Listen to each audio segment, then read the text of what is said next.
Yeah, I want to take video. Oh, okay, I see. Red button means...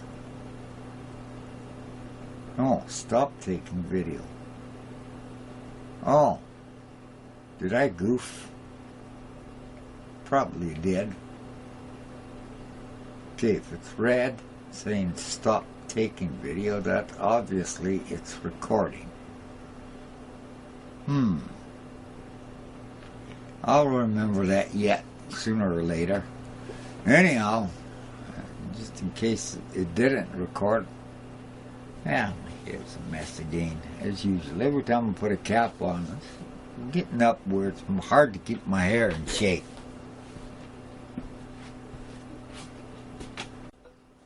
Oh,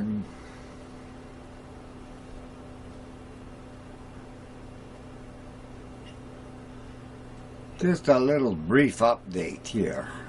First of all, I'm going to talk about my channel and its title I chose. I started the channel as Ken's Services because that was the name of my business from about 1982 to about 2002, if I remember right, where I was running the business. Mostly what I did in the business was I used to rebuild washers, dryers, ranges, and a lot of refrigerators and sell them as units, like a washer and dryer. And I had to, but with technology, advancements came forth. Eventually, I did lose the place that I was living at the time doing the business, so it kind of put me out of business as sales started going down, demand started getting less. So it was about 2002 that I closed Ken's Services. When I started this YouTube channel, that's what I decided, because I was trying to think of what can I really call it there relating to what I do or have done in the past. And my latest notice you've seen, if you watch my videos, was more of, I had at the base of it written, more of a hobby. And I thought, in the last week I've been thinking, why don't I rename it Ken's Hobbies? But in the 2 square brackets, I put services on there. The channel has not changed, my content will not change, but it's more of a hobby for me now because I am retired. And I thought the reason to start this channel was, I'm sure there's a lot that would like to know or seen how things used to be done. Example, 2 of the examples in the videos I've posted, one being the alternator rebuild and the other being the starter rebuild. If you pay close attention, there's a lot more time involved in the actual rebuilding of those 2 items that, yeah, it's much cheaper to just go buy a new one and pop it in. Because if you took the labor rate today, like for example, the alternator is more finicky than a starter to rebuild. By the time you take it all apart, inspect everything, that video took close to 3 hours in total time. I cut lots of it out to reduce it down to 59 minutes. I'm trying to keep most of my videos to being under the 1 hour mark, if I can help it. I don't know how to do fast forward, or I would do a lot in fast forward motion, but I haven't got a clue as how that is done. So I just cut segments out okay, we'll just take this part that I think is important, add it to the part where I'm close to being done that particular item, and so on, so forth. So once again, thank you for those who have subscribed. I appreciate it, and I wish more would subscribe. So do subscribe, like, hit that bell button, and do make comments. I would like to see a few comments come my way. With that, we'll go on to in the next video that I'm in the process of making. It will basically be the conclusion of the OMC GM engine, where I'll be putting the starter back together once the springs arrive, so I can show you the details of rebuilding a starter. If you notice in the background, you see a lot more room now in my shop after getting the old boat engine over there put all back together. As I said in the beginning, slowly we'll get there and get this place, my shop back there, organized a little better. It all takes time. Up behind me you see all my radios, so occasionally you'll hear on video one of, let's see, how do I point this? You'll hear one of those radios up there calling. One is a ham radio, and the other one is a VHF radio. The one below is the sideband citizen band radio. And the two gray ones on the very bottom over there are old Helicopters CB3As, tube type CB radios. They were one of the first radios in Citizen Band mod, and a very popular radio at that. My first job, that's actually the two radios back there that I used when I worked for More Electric. That was the name of the outfit, which today is More Appliance. The original owner was Bud Moore, and it was named after Bud Moore.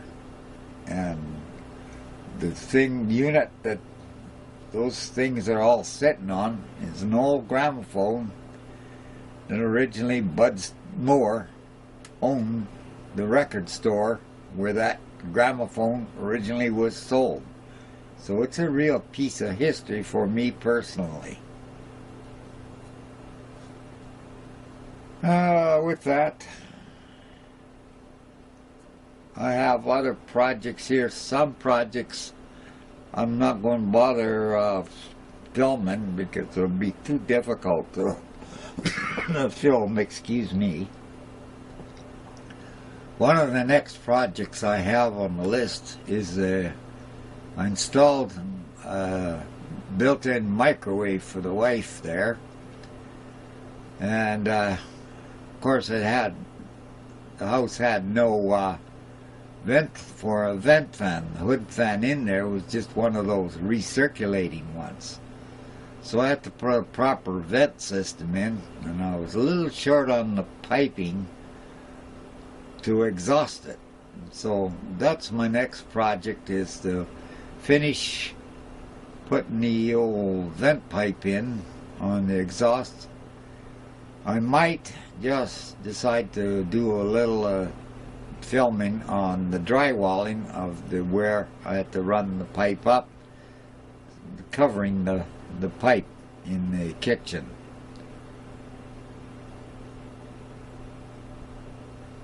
That being said,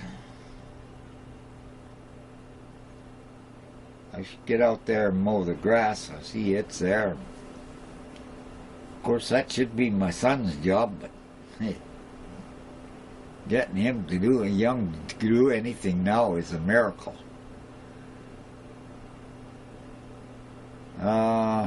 What else? I was going to say something else. I can't think of it now.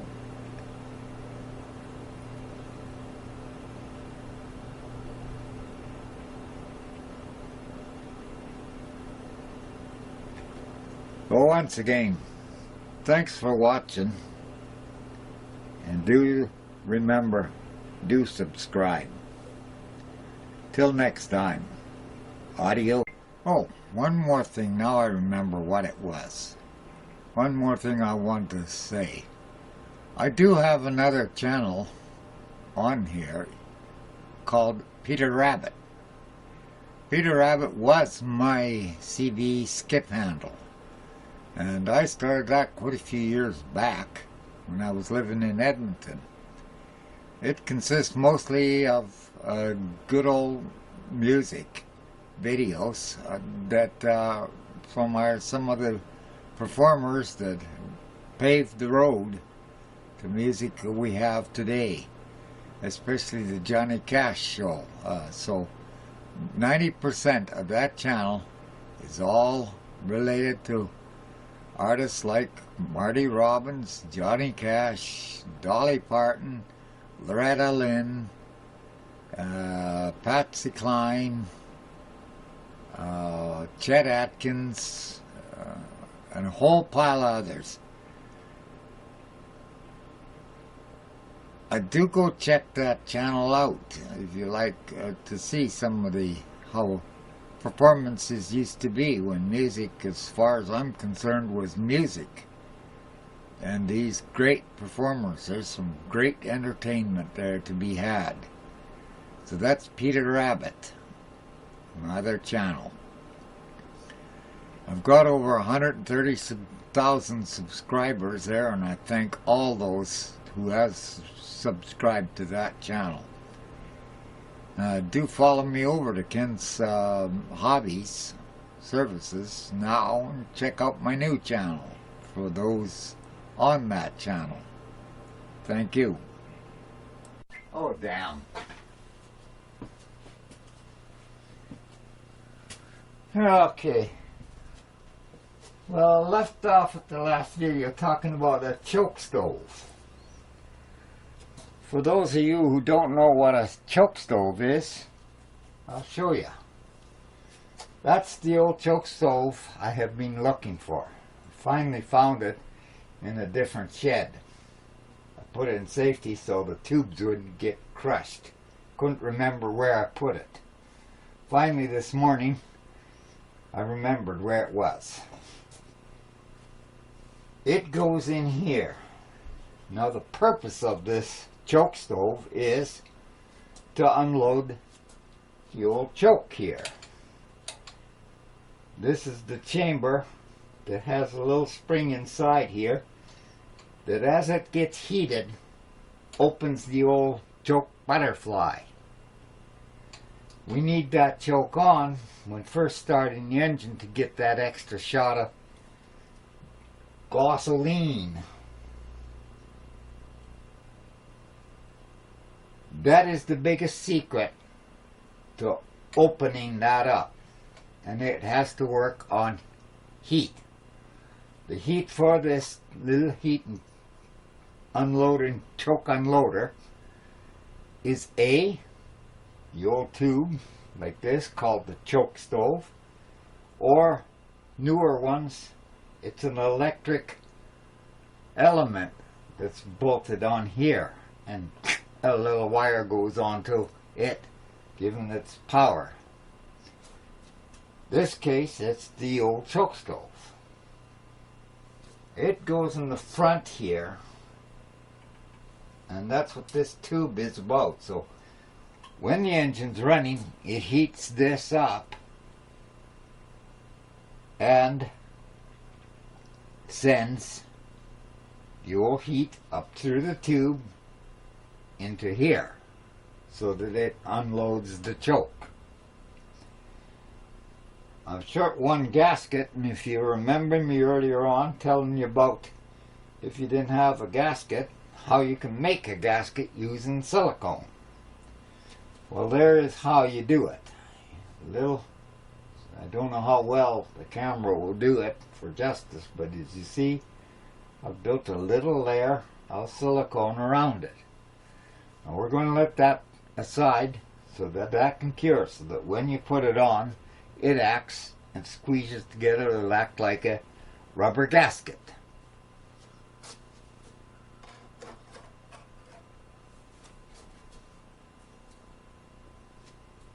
I found out one bolt had to be there, and with the old belt on, you couldn't get that bolt in, so I had to take the old belt off in order to achieve that. I just got the distributor laying in here till I'm ready to drop it into place. Same with the old spark plugs, or sparkulators, as Derek calls them. I just put them in finger tight to stop any dirt from falling in. Going to be getting new ones, and they're going to be all replaced. Even those are in good shape, but I've gone this far. What's 4 spark plugs? That's about all I can. Oh, I'm still waiting for a fuel filter for here, and I'm waiting for the springs to come in for the old brushes here. I'm supposed to get a phone call when they arrive, and I figure it'll be at least a week before I get that. So that pretty much concludes the final touches to rebuilding of this engine. Ready to go into the boat. And that'll be the next project, the boat. So that's a brief update on the old engine. Of other projects I got coming. First of all, let's look at this boat.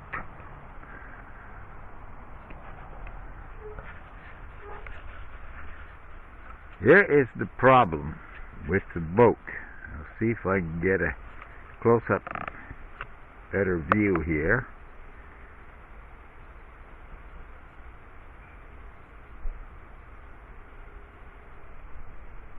As you can see, yep, it's all cracked there and on the other side. Behind that, that's where the old engine mount bolts to. Back there and back in these 2 corners. Again, you see it's all cracked. That all has to be repaired.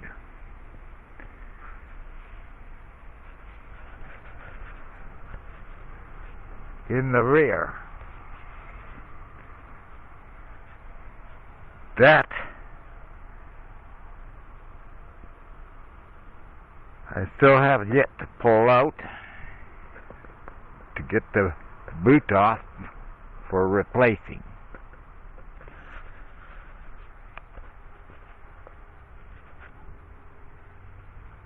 Over here, where I park it, yeah, we got to build some kind of a shed right in between those 2 posts there. Those are the first 2 posts of starting my shed. I slapped them in order to get the old engine out of the boat. Another issue I had. Gust of wind came in there, had all my wood piled up against there, blew it all over. There was an old stump there, about in the middle over here, that I pulled out before redoing it. What I've got to do is I'm going to build some kind of a better base on the old front, so before restacking it.